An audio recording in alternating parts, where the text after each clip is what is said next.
Temple recently released in Tacron Encore and has become one of my favorite frames in the game.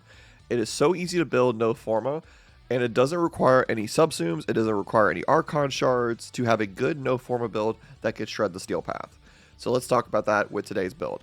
I will go ahead and mention that this is not a perfected build. This is still a no Forma build, but it still can shred, and it's a lot of fun. Now, I will be releasing a perfected video at some point. Please be patient with me. There's a lot of builds that I'm still working on, and I really wanted to fit this one in, so we're going to talk about it.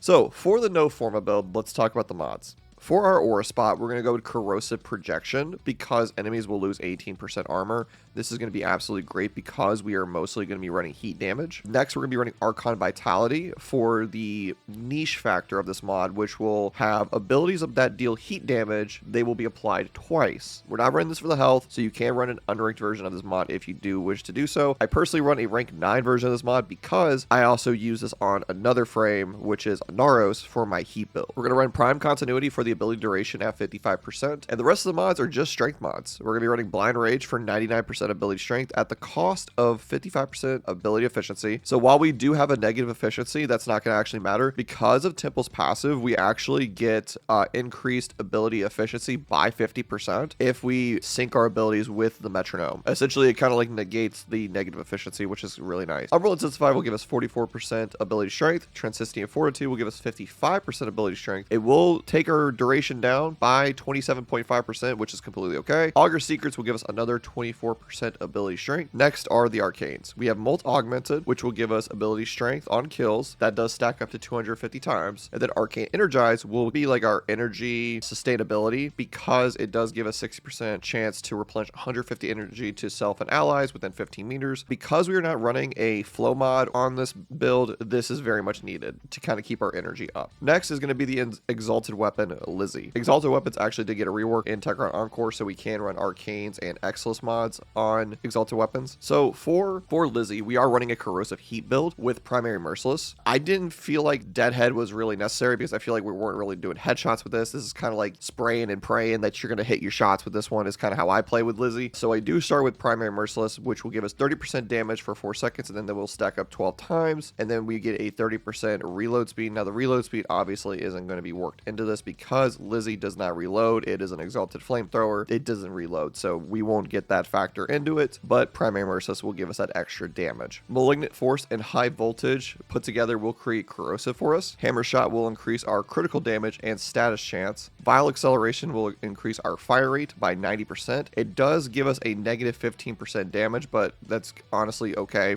We won't really notice that. Galvanized Chamber for the multi-shot. Critical Delay and Vital Sense for the critical chance and critical damage. And of course, that does give us a free mod spot as well as an excellent spot for future builds. And like I said, this is a no Forma build. Once we start to put Forma into this, we will be able to fill that extra mod spot as well as that excellent spot. But because that this is a no Forma build, I am just showing you what I am working with, and this build absolutely shreds. It is so much fun to play. It is a great build if you're just trying to get into trying to play Temple out and see like how their kit works. They are so much fun to play. They are one of my favorite ability casting frames in the game so far. They're so much fun. If you enjoyed today's video, let me know in the comments down below. Let me know by liking, commenting, or subscribing. All are very much appreciated. And make sure you check us out on Twitch where we make these builds live. We do stream 3 days a week, Friday, Saturday, and Sunday at 9 a.m. EST. And yeah, with that, I hope you have a lovely rest of your day. Take care of yourselves, and peace.